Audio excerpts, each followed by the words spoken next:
Là-bas dans le monde, j'étais lié par le péché. Là-bas dans celle-ci. Bien-aimés frères et sœurs dans le Seigneur, bonjour. Je suis Carlos Wakandé pour 5 minutes avec Jésus-Christ. Impudicité, immoralité. Le thème que nous abordons aujourd'hui est les prophètes marabouts. Les prophètes marabouts. Mon Jésus, toi qui m'as pardonné. Bien-aimé dans le Seigneur, un prophète de Dieu est une personne qui reçoit un message de Dieu et qui l'annonce au peuple de Dieu. Une personne qui reçoit un message venant du cœur de Dieu, soit un message d'orientation, soit un message d'avertissement ou même un message de jugement que ce dernier donc adresse à une personne donnée ou au peuple de Dieu.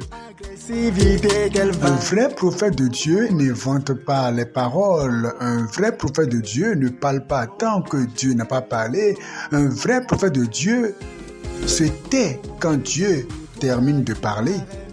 Mais malheureusement, aujourd'hui, il y a plusieurs marabouts. Un marabout, c'est une personne qui peut faire des visions, qui peut dire qu'il voit des choses, même pas avec le Saint-Esprit, mais avec la puissance du diable, avec d'autres puissances. Ce n'est pas avec le Saint-Esprit qu'un marabout peut dire qu'il reçoit des messages de Dieu ou qu'il voit des choses. Et le vrai problème aujourd'hui, le vrai drame est qu'il y a plusieurs personnes qui étaient des marabouts, mais qui peut-être voyant que cette affaire ne marche plus bien pour eux, eh bien, se sont reconvertis et sont devenus malheureusement des prophètes, des personnes maintenant qui tiennent la Bible, mais qui peuvent continuer à avoir des visions, continuer donc à prophétiser, mais pas au nom de Dieu, mais par la puissance du diable et par l'esprit qui les utilisait, l'esprit de la sirène des eaux, l'esprit de serpent. Dans le livre de Actes chapitre 16, comme nous allions au lieu de prière, une servante qui avait un esprit de python et qui en devinant, vous voyez, elle devinait, vous voyez, aujourd'hui, une telle personne qui avait un esprit de python et qui devinait, elle pouvait facilement devenir quoi? Prophétesse. Et c'est comme ça dans plusieurs assemblées. Des personnes qui ont besoin de délivrance, eh bien non, lorsqu'ils viennent dans une assemblée et se mettent à deviner des choses, à déclarer des choses, automatiquement, on les appelle des prophétesses, alors qu'en réalité, ce sont des personnes qui ont besoin de délivrance. Comme nous allions au lieu de prière, une servante qui avait un esprit de python et qui en devinant procurait un grand profit à ses maîtres, vint au devant de nous. Vous voyez, quand elle devinait, elle gagnait beaucoup d'argent pour ses maîtres. Vous voyez, c'est comme ça. C'est comme ça. Des personnes qui font des visions, des personnes qui disent j'ai vu, j'ai fait des sons, tout ça, mais c'est pas la puissance de la sirène des eaux, pas l'esprit de dragon, de serpent, et qui font beaucoup d'argent. Mais il y en a aujourd'hui qui ont remarqué qu'il y a beaucoup de personnes qui ne viennent plus vers eux pour faire des consultations, faire des visions, puisque aujourd'hui il y a de vrais prophètes de Dieu qui parlent de la part de Dieu. Donc les gens ayant compris que les gens ne viennent plus vers eux, vers leur case, vers leur tanière pour faire des consultations, eh bien, plusieurs donc marabouts, plusieurs personnes ayant l'esprit de python se sont reconvertis, ont construit des églises, sont devenus donc quoi? Des prophètes ou des prophétesses malheureusement.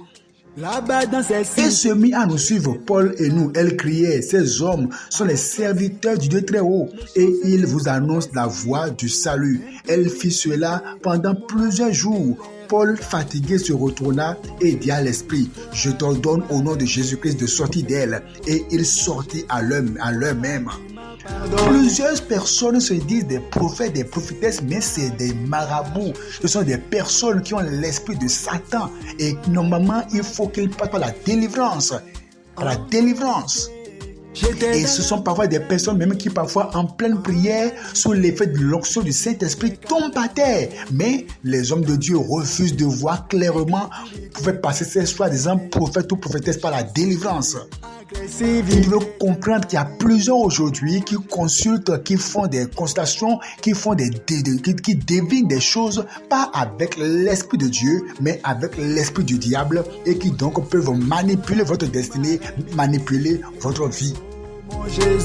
Dans le livre de Jérémie chapitre 23, verset 21. Je n'ai point envoyé ces prophètes et ils ont couru. Je ne leur ai point parlé et ils ont prophétisé. S'ils avaient assisté à mon conseil, ils auraient dû faire entendre mes paroles à mon peuple.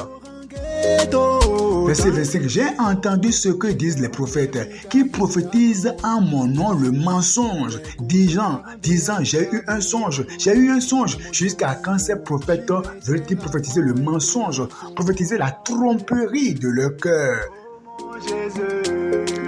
Bien, mesdames et Seigneur, c'est important pour vous d'avoir le discernement et d'analyser tout esprit, d'analyser toute prophétie et de toujours avoir une relation profonde avec Dieu, car aujourd'hui, il y a beaucoup de faux prophètes, beaucoup de marabouts qui sont maintenant reconvertis et se disent des prophètes ou des prophétesses. Soyez vigilants parce que les loups sont maintenant dans la bergerie. Que le Seigneur vous bénisse.